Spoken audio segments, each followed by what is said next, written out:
ರಾಜ್ಯದಲ್ಲಿರುವಂಥ ರಾಷ್ಟ್ರದ ಭದ್ರತೆ ಬಗ್ಗೆ, ರಾಷ್ಟ್ರದ ನಿಷ್ಠೆ ಬಗ್ಗೆ ಇವತ್ತು ಕರ್ನಾಟಕ ರಾಜ್ಯದಲ್ಲಿ ಬಹಳ ಹಿಂದೆ ಬಿದ್ದಿದೆಯೇನೋ ಅನ್ನೋಂಥ ವಾತಾವರಣ ಸೃಷ್ಟಿ ಆಗಿಬಿಟ್ಟಿದೆ. ಇದು ಪಾಕಿಸ್ತಾನದಲ್ಲೋ ಪ್ಯಾಲೆಸ್ಟೈನಲ್ಲೋ ಅಕಸ್ಮಾತ್ ಭಾರತದ ಧ್ವಜವನ್ನು ಹಾರಿಸಿದ್ರೆ ಅಲ್ಲಿ ಧ್ವಜವನ್ನು ಹಾರಿಸಿರೋನು ಅಲ್ಲೇ ಗುಂಡಿಟ್ಟು ಕೊಂದುಬಿಡೋದು. ಕರ್ನಾಟಕ ರಾಜ್ಯದಲ್ಲಿ ಎಷ್ಟು ಕಡೆ ಪ್ಯಾಲೆಸ್ಟೈನ್ ಜೊತೆ ನಾವಿದ್ದೇವೆ ಬ್ಯಾನರ್ಗಳು, ಆ ಫ್ಲ್ಯಾಗ್ ಹಾಕ್ಕೊಂಡು ಧಾರಾಳವಾಗಿ ಮೆರವಣಿಗೆ ಮಾಡುತ್ತಾರೆ. ಒಬ್ಬ ಮಂತ್ರಿ ಜಮೀರ್ ಅಹಮದ್ ಅವ್ರು ಏನು ತಪ್ಪಿದೆ ಅಂತಾರೆ. ರಾಷ್ಟ್ರಭಕ್ತಿ ಬಗ್ಗೆ, ರಾಷ್ಟ್ರ ನಿಷ್ಠೆ ಬಗ್ಗೆ ಇವ್ರಿಗೇನು ಕಲ್ಪನೆನೇ ಇಲ್ವಾ? ಯಾರು ಏನು ಬೇಕಾದ್ರೂ ಘೋಷಣೆಗಳು ಕೂಗ್ಬೋದಾ? ಆ ಮುಸಲ್ಮಾನರಲ್ಲಿ ಎಲ್ಲ ಮುಸಲ್ಮಾನರು ಬದುಕು ಮಾಡ್ತಾರೆ ಅಂತ ನಾನು ಹೇಳಲ್ಲ. ಇದು ರಾಷ್ಟ್ರದ್ರೋಹಿ ಚಟುವಟಿಕೆ, ರಾಷ್ಟ್ರದ್ರೋಹಿಗಳು ಮಾಡ್ತಾರೆ ಅಂತ ದುಷ್ಕೃತ್ಯ. ಇದನ್ನ ನಾನು ಹೆಂಗೆ ಹೇಳ್ತಾ ಇದ್ದೀನೋ ಹಾಗೆ ಮುಸಲ್ಮಾನ್ ರಾಷ್ಟ್ರಭಕ್ತ ಹಿರಿಯರು ಕೂಡ ರಾಷ್ಟ್ರದ್ರೋಹಿ ಚಟುವಟಿಕೆ ಮಾಡ್ತಾರಂತ ಆ ಯುವಕರಿಗೆ ದಾರಿ ತರಬೇಕು. ಅವ್ರ ಪರವಾಗಿನೇ ಏನು ಪ್ಯಾಲೆಸ್ಟೈನ್ ಜೊತೆ ಹಿಡ್ಕೊಂಡ್ರು ಏನು ತಪ್ಪಿದೆ? ಜಮೀರ್ ಅಹಮದ್ ಹೇಳಿದ್ರೆ ಮಂತ್ರಿನೇ ಹಿಂಗೆ ಹೇಳಿರ್ಬೇಕು, ಏನು ತಪ್ಪು ಅನ್ನೋಷ್ಟು ಪ್ರಶ್ನೆ ಬಂದಾಗುತ್ತೆ. ಪಾಕಿಸ್ತಾನ್ ಜಿಂದಾಬಾದ್, ಪ್ಯಾಲೆಸ್ಟೈನ್ ಜಿಂದಾಬಾದ್. ಎಲ್ಲಿ ತನಕ ಬಂತು ಕೊನೆಗೆ ಇದು? ಅದಕ್ಕೆ ಹೇಳ್ತೀನಲ್ಲಪ್ಪ, ಅದಕ್ಕೆಲ್ಲ ಉತ್ತರ ಕೊಡ್ತಾ ಕೂತ್ಕೊಳ್ಳ ನಾನು. ಮಂತ್ರಿ ಆಗಕ್ಕೆ ಅವ್ರ ಯೋಗ್ಯತೆ ಇದೆಯಾ? ಯೋಗ್ಯತೆ ಇರೋಂಥ ವ್ಯಕ್ತಿಗಳು ಇಂಥ ಪದಗಳು ಬಳಸಬಾರ್ದು. ಮಾಡಿಸು, ನಿನ್ನ ಕೈಲಿ ಇದೆಯಲ್ಲ, ಅಧಿಕಾರ ಇದ್ದಾರೆ, ಮಾಡಿಸ್ಬಿಡು. ನಾನು ಯಾಕೆ ಇದನ್ನ ಈಗ ಹೇಳ್ತೀನಿ ಅಂತ ನನ್ನ ಬಾಯಲ್ಲಿ ಅವ್ರು ಹಂಗಂದ್ರು ಇವ್ರು ಹಿಂಗಂದ್ರು, ನಾನು ಯಾರನ್ನೂ ಈ ಥರ ಕೇಸ್ಗೆ ಡಿಫೆಂಡ್ ಮಾಡ್ಕೊಳಕ್ಕೆ ಹೋಗ್ತಾ ಇಲ್ಲ. BJP ಆಗಲಿ, ಕಾಂಗ್ರೆಸ್ ಆಗಲಿ, JDS ಆಗಲಿ, ಯಾರೂ ಸತ್ಯ ಹರಿಶ್ಚಂದ್ರ ಎಲ್ಲರೂ ಇಲ್ಲ ಅಂತ ಹೇಳಲ್ಲ. ಪ್ರತಿಯೊಬ್ಬರಲ್ಲೂ ಕೂಡ ಸಣ್ಣ ಪುಟ್ಟ ದೌರ್ಬಲ್ಯಗಳು ಇದ್ದೇ ಇರುತ್ತೆ. ಅದನ್ನು ವೈಭವೀಕರಿಸಿ ಮಾಡ್ತಾ ಇರೋಂಥ ವ್ಯವಸ್ಥೆ ಇದೆಯಲ್ಲ, ಸಮಾಜ ಮೇಲೆ ದುಷ್ಪರಿಣಾಮ ಬೀರುತ್ತೆ, ಯುವಕರ ಮೇಲೆ ದುಷ್ಪರಿಣಾಮ ಬರುತ್ತೆ, ಹೆಣ್ಮಕ್ಳ ಮೇಲೆ ಬರುತ್ತೆ. ಇಷ್ಟು ಜ್ಞಾನ ಇಲ್ಲದಂಥ ವ್ಯಕ್ತಿಗಳು ಇವತ್ತು ಆಡಳಿತ ಪಕ್ಷದಲ್ಲಿ, ವಿರೋಧ ಪಕ್ಷದಲ್ಲಿ ನಡೆಸ್ತಾ ಇದ್ದಾರೆ ಅಧಿಕಾರ. ಎಷ್ಟರ ಮಟ್ಟಿಗೆ ಸರಿ? ನಮ್ಮ ರಾಜ್ಯದ ಮುಖ್ಯಮಂತ್ರಿ ಮಾನ್ಯ ಸಿದ್ದರಾಮಯ್ಯನವರು ಹಿಂದುಳಿದವ್ರಿಗೆ, ದಲಿತರಿಗೆ ನಾನು ಹೆಚ್ಚಿನ ಅನುಕೂಲಗಳು ಮಾಡ್ತೇನೆ ಅನ್ನೋಂಥ ಅಂಶಗಳನ್ನು ಹೇಳ್ತಾ ಬಂದಿದ್ದಾರೆ. ನಾನು ಅದ್ರ ಬಗ್ಗೆ ಈ ಟೀಕೆ ಮಾಡೋಕ್ಕೆ ಹೋಗಲ್ಲ. ಆದರೆ ಹಿಂದಿನ BJP ಸರ್ಕಾರದಲ್ಲಿ, ಅದು ಸಮಾಜ ಕಲ್ಯಾಣ ಇಲಾಖೆ ಮುಖಾಂತರ ಇರ್ಬೋದು, ಬೇರೆ ಬೇರೆ ಇಲಾಖೆಗಳ ಮುಖಾಂತರ ಹಿಂದುಳಿದ ವರ್ಗದವರಿಗೆ, ದಲಿತ ಸಮಾಜಕ್ಕೆ ಇಟ್ಟಂಥ ಹಣ ಯೋಜನೆಗಳು 6 ತಿಂಗಳ ಕೆಳಗೆ ಇದನ್ನು ಸ್ಟೇ ಮಾಡಿದ್ರು.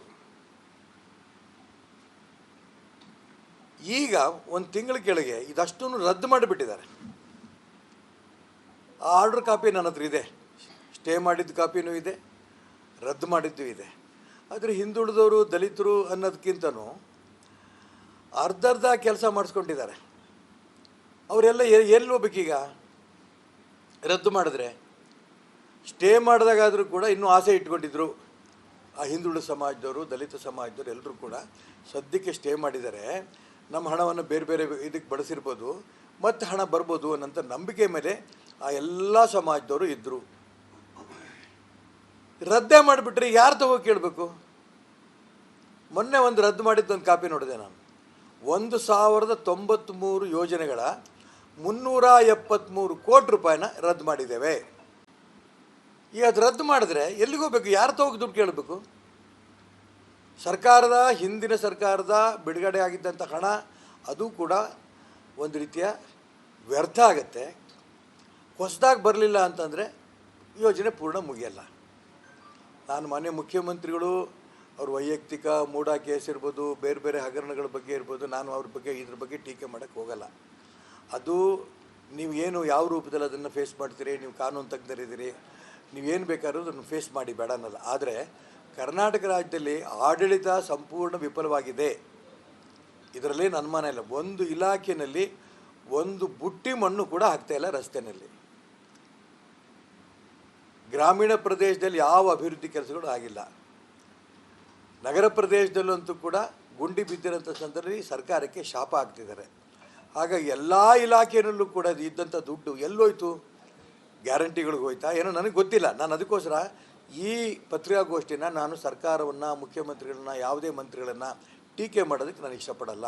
ಅಭಿವೃದ್ಧಿ ಕೆಲಸಗಳು ನಿಂತೋಗಿರೋದು ಹೌದು, ಇದ್ರ ಬಗ್ಗೆ ಮುಖ್ಯಮಂತ್ರಿಗಳು ಗಮನ ಕೊಡಬೇಕು. ನಂಬರ್ 1. ನಂಬರ್ 2, ನಾನು ಹೇಳ್ತೀನಲ್ಲ, ಹಿಂದುಳಿದ ವರ್ಗದ ದಲಿತ ಸಮಾಜಕ್ಕೆ ಮೀಸಲಾಗಿಟ್ಟಂಥ ಹಣದಲ್ಲಿ ಅರ್ಧರ್ಧ ಕೆಲಸಗಳನ್ನು ಮಾಡಿ ಅದನ್ನು ಆರಂಭದಲ್ಲಿ 6 ತಿಂಗಳ ಕೆಳಗೆ ಸರ್ಕಾರ ಬಂದ 6 ತಿಂಗಳಲ್ಲಿ ಈ ಒಂದು ಯೋಜನೆಗಳಿಗೆ ಸ್ಟೇ ಕೊಟ್ಟರು. ಈ 1 ತಿಂಗಳ ಕೆಳಗೆ ರದ್ದು ಮಾಡಿದ್ದಾರೆ. ತುಂಬ ನೋವಾಗ್ತಾಯಿದೆ ನನಗೆ. ದಯವಿಟ್ಟು ಆ ಎಲ್ಲ ಹಿಂದುಳಿದ ದಲಿತ ಬಂಧುಗಳ ಪರವಾಗಿ ನಾನು ಮುಖ್ಯಮಂತ್ರಿಗಳಿಗೆ ಪ್ರಾರ್ಥನೆ ಮಾಡ್ತೇನೆ. ಉಳಿದ ಯಾವ ಇಲಾಖೆಗೆ ಏನೇನು ಮಾಡ್ತೀರಿ ಬಿಡ್ತೀರಿ ನಿಮಗೆ ಬಿಟ್ಟಿದ್ದು. ಆದರೆ ದಲಿತರು ಹಿಂದುಳಿದವ್ರಿಗೆ ಬೇರೆ ಎಲ್ಲಿಂದ ದುಡ್ಡು ತರೋಕ್ಕೆ ಆಗಲ್ಲ. ಅವರಿಗೆ ಒಂದು ಸಮುದಾಯ ಭವನ ಕಟ್ಕೋಬೇಕು ಅಂತಿರ್ತಾರೆ, ಯಾವುದೋ ಒಂದು ಹಾಸ್ಟೆಲ್ ಕಟ್ಕೋಬೇಕು ಅಂತಿದ್ದಾರೆ, ಅಥವಾ ಒಂದು ದೇವಸ್ಥಾನ, ಸಣ್ಣ ಸಣ್ಣ ದೇವಸ್ಥಾನಗಳು ಮಾಡಬೇಕು ಅಂತಿದ್ದಾರೆ. ಈ ರೀತಿ ನೂರಾರು ಕಾರ್ಯಕ್ರಮಗಳನ್ನು ಸಣ್ಣ ಒಂದು ಸಮಾಜಗಳು ಯಾವ್ಯಾವ ಸಂಘಟನೆ ಬರ್ತಾಯಿದೆ. ಪರಮೇಶ್ವರ್ ಏನು ಹೇಳ್ತಾರೆ ಗೃಹ ಮಂತ್ರಿಗಳು, ಇದೊಂದು ಸಣ್ಣ ಘಟನೆ, ಇದಕ್ಕೆ ಯಾಕೆ ಇಷ್ಟು ದೊಡ್ಡದು ಮಾಡ್ತಾಯಿದ್ದೀರಿ? ಸತೀಶ್ ಜಾರಕಿಹೊಳಿನೂ ಹಾಗೆ ಹೇಳ್ತಾರೆ. ಆ ಗಣಪತಿ ತೊಗೊಂಡು ಪೊಲೀಸ್ ಸ್ಟೇಷನ್ ಇಡೋಂಥ ಸಂದರ್ಭದಲ್ಲಿ ಕರ್ನಾಟಕ ಈ ಸ್ಥಿತಿ ಬಂದೋಗಿದೆ, ನಂಗೆ ನೋವಾಗಿದೆ ಅಂತ ಪ್ರಧಾನಮಂತ್ರಿಗಳು ಹೇಳಿದ್ರೆ ಪ್ರಧಾನಮಂತ್ರಿಗಳ ಮಾತಿಗೂ ಟೀಕೆ ಮಾಡ್ತಾರೆ. ಯಾರು ಪೆಟ್ರೋಲ್ ಬಾಂಬ್ ಬೆಸಿತಾರೋ ಅವ್ರ ಬಗ್ಗೆ ಕ್ರಮ ತಗೋತೀನಿ ಅಂತೆಲ್ಲ ಅವ್ರನ್ನ ಟೀಕೆ ಮಾಡಲ್ಲ. ಯಾರು ತಲವಾರು ಇಟ್ಕೊಂಡು ಬರ್ತಾರೋ ಗೂಂಡಗಳು, ಅದು ತಪ್ಪು ಅಂತ ಕಾಂಗ್ರೆಸ್ ನಾಯಕರು ಯಾರೂ ಹೇಳ್ತಾ ಇಲ್ಲ, ಮಂತ್ರಿಗಳು ಯಾರೂ ಹೇಳ್ತಾ ಇಲ್ಲ. ಬರೀ ಮುಸಲ್ಮಾನರು ಓಟ್ ಒಂದಕ್ಕೆ ನೀವು ಜೋತ್ ಬಿದ್ದಿದ್ದೀರಾ? ಅದಿಲ್ದಿದ್ರೆ ನೀವು ಬದುಕಕ್ಕಾಗಲ್ವಾ? ಗಣಪತಿಯ ಒಂದು ವಿಶೇಷ, ಸಾಮೂಹಿಕ ಗಣಪತಿ ವಿಶೇಷ, ಆ ಸ್ವಾತಂತ್ರ್ಯ ಹೋರಾಟಗಾರ ಬಾಲಗಂಗಾಧರ ತಿಲಕ್ ಅವರು ಸಾಮೂಹಿಕ ಗಣೇಶೋತ್ಸವವನ್ನು ಮಾಡಿ ಅಂತ ಹೇಳ್ಕೊಂಡು ಇಡೀ ಹಿಂದೂ ಸಮಾಜವನ್ನು ಜಾಗೃತಿ ಮಾಡಿದ್ರು. ಅದರ ಒಂದು ಫಲನೂ ಕೂಡ ಸ್ವಾತಂತ್ರ್ಯ ಪಡೆಯೋದಕ್ಕೆ ಅದು ಒಂದು ಕಾರಣ, ಅದೊಂದೇ ಅಂತ ನಾನು ಹೇಳಲ್ಲ. ಯಾಕೆ ಇಲ್ಲಿ ರಾಷ್ಟ್ರದ್ರೋಹಿ ಚಟುವಟಿಕೆ ಮಾಡಿದ್ರೆ ಹಿಂದೂಗಳು ಜಾಗೃತಿ ಆಗಿದ್ದಾರೆ, ಹಿಂದೂ ಸಂಘಟನೆ ಇದೆ, ನಾವು ಬಾಲ ಬಿಚ್ಚಿದ್ರೆ ಬಾಲ ಕಟ್ ಮಾಡ್ತಾರೆ, ಆ ರಾಷ್ಟ್ರದ್ರೋಹಿ ಮುಸಲ್ಮಾನರಿಗೆ ಗೊತ್ತು. ಹಿಂದೂ ಸಮಾಜ ಜಾಗೃತಿ ಆಗಿದೆ, ಇದಕ್ಕೆ ಕಾರಣ ಬಾಲಗಂಗಾಧರ ತಿಲಕ್ ಅವರು. ಆದರೆ ಮುಸಲ್ಮಾನರು ಓಟಿಗೋಸ್ಕರನೇ ಕಾಂಗ್ರೆಸ್ನವರು ಈ ರೀತಿ ಗಲಭೆಗೆ ಕಾರಣ ಹಿಂದೂ ಸಮಾಜನೇ ಕಾರಣ, RSS ಕಾರಣ, ವಿಶ್ವ ಹಿಂದೂ ಪರಿಷತ್ ಕಾರಣ ಅನ್ನೋಂಥ ಮಾತನ್ನು ಮುಖ್ಯಮಂತ್ರಿಗಳ ಬಾಯಲ್ಲಿ ದಯವಿಟ್ಟು ಬರಬಾರ್ದು. ಇದು ನನ್ನ ಪ್ರಾರ್ಥನೆ. ಯಾರು ಈ ರೀತಿ ರಾಷ್ಟ್ರದ್ರೋಹಿ ಚಟುವಟಿಕೆಗಳು, ಪಾಕಿಸ್ತಾನ ಧ್ವಜ ಹಿಡ್ಕೊಂಡು ಹೋಗೋದು, ಪ್ಯಾಲೆಸ್ಟೈನ್ ಧ್ವಜ ಹಿಡ್ಕೊಂಡು ಹೋಗೋದು ಮಾಡಂಥ ಆ ಯುವಕರಿಗೆ ರಾಷ್ಟ್ರದ್ರೋಹಿಗಳು ಅಂತ ಅಂದ್ಕೊಂಡು ಅವ್ರನ್ನ ಅರೆಸ್ಟ್ ಮಾಡಬೇಕು, ಅವ್ರನ್ನ ಜೈಲಿಗೆ ಕಳಿಸ್ಬೇಕು, ಅವ್ರು ಸರಿಯಾದ ಶಿಕ್ಷೆ ಆಗಂಗೆ ಆಗಬೇಕು. ಈ ದಿಕ್ಕಿನಲ್ಲಿ ಸರ್ಕಾರ ಗಮನಿಸಿದ್ರೆ ಇಡೀ ಕರ್ನಾಟಕ ರಾಜ್ಯ ಸರ್ಕಾರದ ಕರ್ತವ್ಯ ಇದೆ, ಹಿಂದೂ ಮುಸ್ಲಿಂ ಕ್ರಿಶ್ಚಿಯನ್ ಒಟ್ಟಿಗೆ ಬದುಕಬೇಕು, ಬಾಳಬೇಕು ಅನ್ನೋದರಲ್ಲಿ ಅವ್ರು ಯಶಸ್ವಿ ಆಗ್ತಾರೆ. ಇಲ್ಲ ಮುಸಲ್ಮಾನ್ ಓಟ್ ಬೇಕು, ಅದರಲ್ಲಿ ಯಶಸ್ವಿ ಆಗಬೇಕು ಅಂತ ನಿಮ್ಮ ಆಸೆ ಇದ್ದರೆ ನೀವು ಹಿಂಗೆ ಮುಂದುವರೆದ್ರೆ ಈಗಾಗಲೇ ದೇಶದಲ್ಲಿ ಕಾಂಗ್ರೆಸ್ ಪಕ್ಷ ಎಲ್ಲ ಕಡೆ ನಿರ್ನಾಮ ಆಗ್ತಾ ಹೋಗ್ತದೆ. ಕರ್ನಾಟಕ ರಾಜ್ಯದಲ್ಲೂ ಕೂಡ ಆ ರೀತಿ ಮುಸಲ್ಮಾನ್ ಗೂಂಡಾಗಳಿಗೆ ಬೆಂಬಲ ಕೊಟ್ಕೊಂಡು ಬಂದಿದ್ದು ಇಡೀ ಹಿಂದೂ ಸಮಾಜ ಸಹಿಸಲ್ಲ. ಇದನ್ನು ಗಮನಿಸಬೇಕು ಅಂತ ಕಾಂಗ್ರೆಸ್ನವ್ರಿಗೆ ನಾನು ಒತ್ತಾಯ ಮಾಡ್ತೇನೆ. ಪೊಲೀಸ್ ಇಲಾಖೆ ಅಂತೂ ನಾಗಮಂಗಲದಲ್ಲಿ ನಿಮ್ಮ ಟಿವಿಗಳಲ್ಲಿ ನೋಡಿದೆ ನಾನು, ಪಾಪ ಪ್ಯಾದೆ ಅಂತಾರಲ್ಲ ಅದಕ್ಕೆ ಒಂದು ತಣ್ಣು ನಿಂತು ಎಷ್ಟು ತರ ಗಲಾಟೆ ತಣ್ಣು ನಿಂತಾರೆ. ಯಾರು ಕೊಲೆ ಮಾಡ್ಕೊಂಡು ಹೋಗ್ಲಿ, ಯಾರು ಸುಡ್ಲಿ, ಯಾರು ಕಲ್ಲು ಹೊಡಿಲಿ. ಇದು ಒಬ್ಬ ಪೊಲೀಸ್ ಮಾಡೋದು ತನ್ನ ಕರ್ತವ್ಯದಲ್ಲಿ ನಿರ್ವಹಣೆ ಮಾಡೋದ್ರಲ್ಲಿ ವಿಫಲ ಆಗಿರೋದಷ್ಟೇ ಅಲ್ಲ, ರಾಜ್ಯದ ಸರ್ಕಾರ ಕೂಡ ಮುಖ್ಯಮಂತ್ರಿ ಆದಾಗಿ, ಗೃಹ ಮಂತ್ರಿ ಆಗಿ ಆ ಪ್ಯಾದೆ ಇದ್ದಂಗೆ ಇವರು ಇದ್ದಾರೆ. ಆ ಪ್ಯಾದೆ ಸುಜ್ಞಾನ ಇದ್ದಾನೆ. ಈ ಪ್ಯಾದೆಗಳು ಮುಖ್ಯಮಂತ್ರಿಗಳು, ಹೋಮ್ ಮಿನಿಸ್ಟ್ರು ಇವರೆಲ್ಲರೂ ಕೂಡ ನೇರವಾಗಿ ಹಿಂದೂ ಸಮಾಜದ ಮೇಲೇ ತಪ್ಪು ಅನ್ನೋಂಥ ಹೇಳಿಕೆಗಳು ಕೊಡ್ತಾ ಇದ್ದಾರೆ. ಹಿಂದೂ ಸಮಾಜ ಜಾಗೃತಿ ಆಗ್ತಾ ಇದ್ದಾವೆ, ಗೊತ್ತಿರಲಿ. ನಾನು ರಾಜಕಾರಣ ಮಾಡಿಕೊಂಡೇ ಸಮಾಜ ಸೇವೆ ಮಾಡ್ತೀನಿ, ಸಾಯೋ ತನಕನೂ ರಾಜಕಾರಣ ಮಾಡಿಕೊಂಡೇ ಇರ್ತೀನಿ. ಸಮಾಜ ಸೇವೆಗೂ ರಾಜಕಾರಣಕ್ಕೂ ಏನೂ ಅರ್ಥಾತ್ ಸಂಬಂಧ ಇಲ್ಲ. ರಾಜಕಾರಣ ಒಂದು ಸಮಾಜ ಸೇವೆ, ಒಂದು ಅಂಗ, ಅದು ಮಾಡ್ಕೊಂಡು ಹೋಗ್ತೀನಿ. ಬಟ್ ಸತ್ರೂ ಕೂಡ ನಾನು BJP ಧ್ವಜ ಮೈಮೇಲೆ ಹಾಕ್ಕೊಂಡೇ ಸಾಯ್ತೀನಿ. ನಾನು BJPಯಿಂದ ಹೊರಗಿರೋನಲ್ಲ. BJPನಲ್ಲಿ ಶುದ್ಧೀಕರಣ ಆಗಬೇಕು ಅನ್ನೋದೊಂದು ಆಸೆ, ನಾನು ಒಬ್ಬಂದೇ ಅಲ್ಲ, ಇಡೀ ಕರ್ನಾಟಕ ರಾಜ್ಯದ ಅನೇಕ ನಾಯಕರುಗಳಿಗೆ ಆಸೆ ಇದೆ. ಅನೇಕರು ಬಹಿರಂಗವಾಗಿ ಹೇಳ್ಕೊಂಡಿಲ್ಲ. ನಾನು ಪ್ರಾರಂಭ ಶುರು ಮಾಡ್ತಿದ್ದಂಗೆ ಅದಾದ ನಂತರ ಈಗ ಯತ್ನಾಳು, ಅರವಿಂದ್ ಲಿಂಬಾವಳಿ, ರಮೇಶ್ ಜಾರಕಿಹೊಳಿ 12 ಜನ ಮಾಡಿದ್ದು ನೀವು ನೋಡಿದ್ದೀರಿ. ಅವ್ರು ಇನ್ನೂ ದೊಡ್ಡ ಸಭೆ ಕರಿಬೇಕು ಅಂತಿದ್ರು. ಅಂದರೆ ಇಡೀ ಕರ್ನಾಟಕ ರಾಜ್ಯದ ಎಲ್ಲ ಜಿಲ್ಲೆಗಳಲ್ಲೂ ಕೂಡ ಅಸಮಾಧಾನ, ಅತೃಪ್ತಿ ಇದೆ. ಶುದ್ಧೀಕರಣ ಆಗಬೇಕು.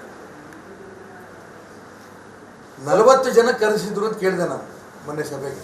37 ಜನ ನಮ್ಮ ರಾಜ್ಯಾಧ್ಯಕ್ಷ ಸರಿ ಇಲ್ಲ ಅಂತ ಮಾತಾಡ್ಬೇಕಾದ್ರೆ ಬಾಯಿ ಮುಚ್ಚೋದು ಕೂತಿರ್ಬೇಕಾದ್ರೆ ಲೆಕ್ಕ ಆಗುತ್ತೆ. ಶುದ್ಧೀಕರಣ ಆಗಬೇಕು ಬೇಡ.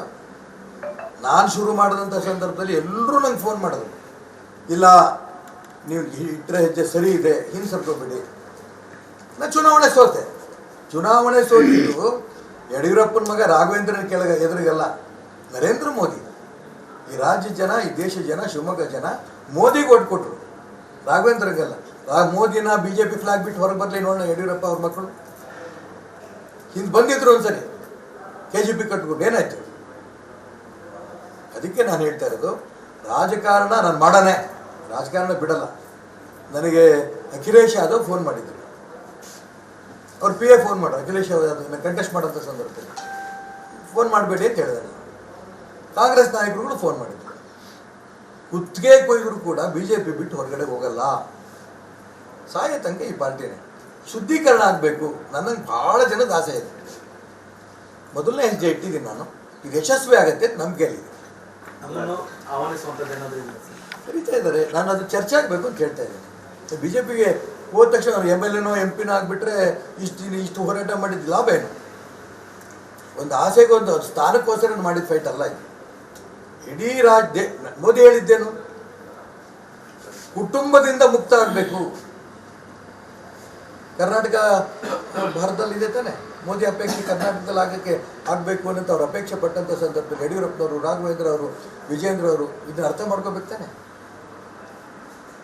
ಇವರೇ ಕೇಂದ್ರ ಚುನಾವಣಾ ಸಮಿತಿ ಸದಸ್ಯರು, ಇವರೇ MP, ಇವರೇ MLA, ಇವರೇ ರಾಜ್ಯಾಧ್ಯಕ್ಷರು. ಇದನ್ನು ಮೋದಿ ಹೋಗ್ತಾರಾ? ಮೋದಿ ಸಮಾಧಾನ ಇದೆಯಾ? ಅದಕ್ಕೋಸ್ಕರ ನಾನು ಹೇಳ್ತಾ ಇರೋದು, ರಾಜಕೀಯ ನಡೆ ಅಂದ ತಕ್ಷಣ ಬರೀ MLA MP ಒಂದು MLA ಮಂತ್ರಿನೂ ಆಗಬೇಕು ಅಂತ ಇವೆಲ್ಲ ಆಗ್ಬಿಟ್ಟಿದ್ದೀನಿ ನಾನು. ಆದರೆ ಆ ಪಕ್ಷದ ಋಣ ತೀರಿಸಬೇಕು ಅನ್ನೋದಾದರೆ ಇದು ಶುದ್ಧೀಕರಣ ಆಗಬೇಕು ಅಂತ ನಾನು ಹೊರಟಿದ್ದೀನಿ. ಈ ರೀತಿ ಸಾವಿರಾರು ಜನದ ಅಪೇಕ್ಷೆ ಇದೆ. ಇದು ಕರ್ನಾಟಕ ರಾಜ್ಯದಲ್ಲಿ ಖಂಡಿತ ಶುದ್ಧೀಕರಣ ಆಗತ್ತೆ, ಇದರಲ್ಲಿ ಅನುಮಾನ ಬೇಡ. ಇಡೀ ರಾಜ್ಯದಲ್ಲಿ ಹಿಂದುಳಿದವರು, ದಲಿತರು, ಒಂದೂರ ಸಮಾಜದಲ್ಲೂ ಕೂಡ ಬಹಳ ಬಡವರು. ಬ್ರಿಗೇಡ್ ಮಾಡಬೇಕು ಹಿಂದೆ ಮಾಡಿದರೆ ಅದು ಯಾವುದಾದ ಕಾರಣಕ್ಕೆ ಭಾರತೀಯ ಜನತಾ ಪಾರ್ಟಿ ರಾಷ್ಟ್ರೀಯ ನಾಯಕರು, ರಾಜ್ಯ ನಾಯಕರು ಅವರ ಸೂಚನೆ ಮೇಲೆ ನೀವು ನಿಲ್ಲಿಸಿದಿರಿ, ದಯವಿಟ್ಟು ಮುಂದುವರಿಸಿ ಅನ್ನೋಂಥ ಮಾತುಗಳು ಹೇಳ್ತಾ ಇದ್ದಾರೆ. ನಾಳೆ ಬಿಜಾಪುರದಲ್ಲೂ ಕೂಡ ಒಂದು ಸಭೆಯೂ ಕರೆದಿದ್ದಾರೆ. ಬಿಜಾಪುರ, ಬಾಗಲಕೋಟೆ ಆ ಭಾಗದ ಪ್ರಮುಖರುಗಳ ಸೇರಿ ಮೀಟಿಂಗ್ ಕರೆದಿದ್ದಾರೆ. ಮೀಟಿಂಗ್ ಹೋಗ್ತಾ ಇದ್ದೀನಿ. ಆದರೆ ಬ್ರಿಗೇಡನ್ನು ಆರಂಭ ಮಾಡಬೇಕು ಬೇಡೋ ಇನ್ನೂ ಅಂತಿಮ ತೀರ್ಮಾನವನ್ನು ಎಲ್ಲ ಪ್ರಮುಖರುಗಳ ಜೊತೆ ಕೂತು ಚರ್ಚೆ ಮಾಡಿ ತೀರ್ಮಾನ ತಗೋತೀವಿ.